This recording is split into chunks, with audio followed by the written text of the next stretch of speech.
In the small town of Ravenswood, nestled deep within a dense forest, there stood an ancient, decaying mansion. It had been abandoned for decades, ever since the mysterious disappearance of the Hathaway family. Locals whispered that the mansion was haunted, and children dared each other to approach its iron gates on moonless nights. One stormy evening, a young journalist named Emma decided to investigate the mansion for a feature story. Armed with a flashlight, a camera, and a notebook, she crossed the rusted gates and ventured into the overgrown garden. The air was thick with the scent of rain and decay, and the wind howled through the trees like a warning. Emma pushed open the creaking front door and stepped into the grand foyer. Her flashlight beam revealed peeling wallpaper, shattered chandeliers, and a thick layer of dust covering everything. As she wandered through the dark, silent halls, she felt an eerie sensation, as if unseen eyes were watching her every move. In the dining room, Emma found an old family portrait hanging above the fireplace. The Hathaways, a family of 4, smiled back at her from the frame,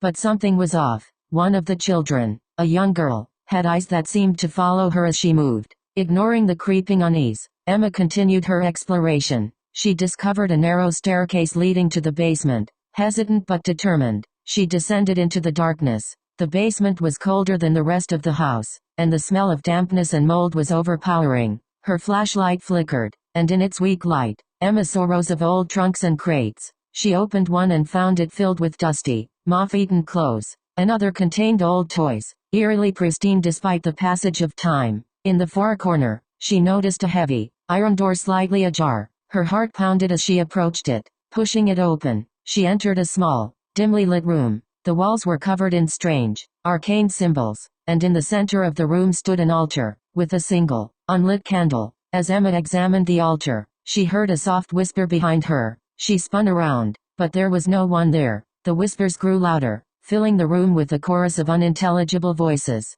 The candle on the altar suddenly ignited with a ghostly blue flame, casting eerie shadows on the walls. Terrified, Emma backed away, but the door slammed shut with a deafening bang. The whispers turned into frantic, desperate pleas, and the air grew unbearably cold. Emma felt a presence closing in on her, an unseen force that seemed to press against her very soul. She screamed, but the sound was swallowed by the oppressive darkness. The last thing she saw was the young girl from the portrait, her eyes now empty voids, standing in the corner of the room. The girl pointed at Emma and whispered, "Join us." The next morning, the townspeople found Emma's car parked outside the mansion, but she was never seen again. The Hathaway mansion remains abandoned, a dark, malevolent force lurking within its walls, waiting for the next curious soul to wander inside and join its restless inhabitants.